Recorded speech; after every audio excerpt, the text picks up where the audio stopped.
Intersectionality for me means different parts of one's identity that comes to play. Understanding that as individuals, we're all unique with various backgrounds, lived experiences, beliefs, values that all shape identities that impact how we show up in the world. I think of intersectionality as that space, I won't even say a point, between and among the different identities that people hold. It informs the way we see the world and the way the world sees us.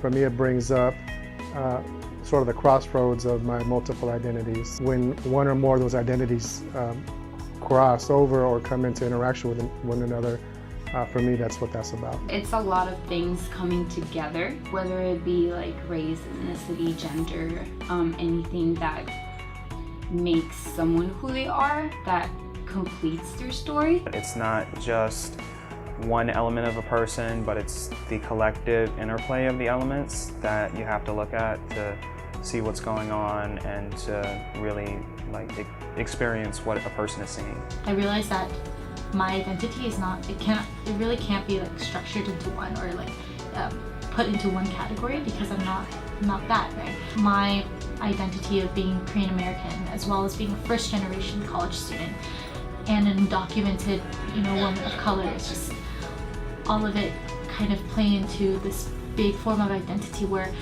just advocating for feminism does not work. The idea is that there's more than one element to somebody's well-being that needs to be serviced. You can't look at someone or kind of understand where they're coming from without understanding that they're both Black and a female.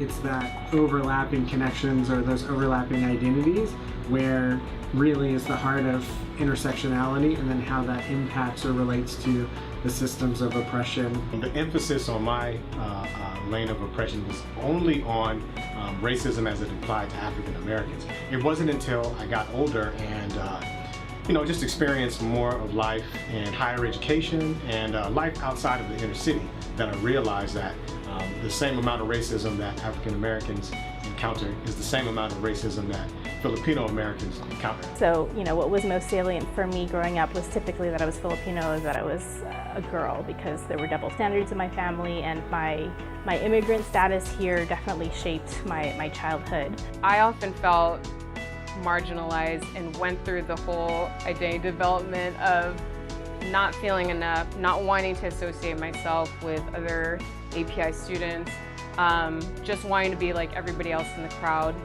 And then it wasn't until I went to college that I started to realize, that's a disservice to myself. What have I been running away from? Understanding my identity of being a Latino male and what that means from the perspective of growing up in a 90% African American neighborhood, in that context different than the Berkeley context, right? So there's always this push-pull, this exploration, this understanding of what's happening in that moment in the interaction between you and the group or you and another person, and what's getting in the way of connection. Identities like being an immigrant, being a low-income first-generation student, being a woman, it's something that molds my everyday routine.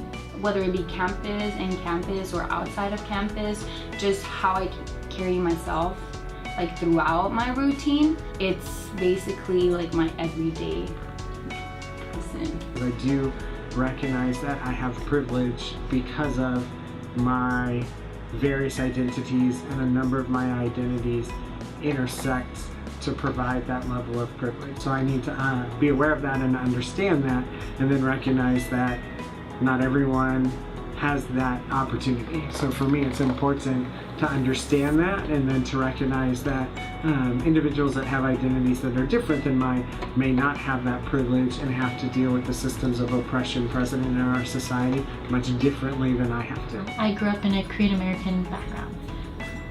I call it the San Ramon bubble. We don't really talk about a lot of issues that happen there, so I never even knew, I knew of gay marriage and the issues that surround that, but my community never advocated for it, we never talked about it, it was almost a taboo. And as you can imagine, me being undocumented, it was just, don't say it, don't ask, don't tell is the policy there. And especially, I've heard that for over 10 years from my parents and my relatives, so I just couldn't talk about it. When I came to Berkeley, I started realizing that intersectionality is actually a thing. Intersection has really been the way I've experienced life, personally and professionally, and the way that I've had to make decisions, the way that I've had to, oftentimes wear a mask in certain spaces and hide or mute parts of my intersections because of the way the discomfort it causes certain people.